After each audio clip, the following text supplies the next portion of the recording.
Kaunti ya Kwale itakuwa mwenyeji wa mashindano ya uendeshaji baiskeli ya Afrika ya CSC yatakayofanyika kwa siku 3 kuanzia tarehe 19 hadi 23 katika maeneo ya Diani na Kwale. Tayari baadhi ya barabara zimetangazwa kufungwa kwa muda ili kuruhusu maandalizi na mashindano hayo ya kimataifa.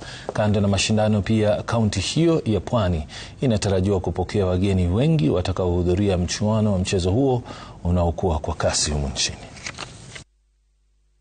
Kuna yale michezo ambao tuko na team ambayo imekuwa selected, na kuna ile fun cycling race. Kwa ile fun cycling race ni ya kila mtu.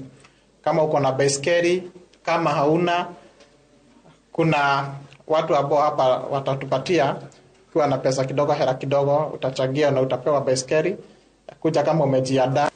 Kwanza mashindano ama hii tafrija ambayo inakuja Kwale imeweza itaelezea dunia mzima kuhusu Kwale. Pili, pia itakuwa imeleta biashara ama imeleta biashara katika kaunti hii, na imani wakati hii tafrija ikiendelea, hoteli zetu zitakuwa zimepata watu.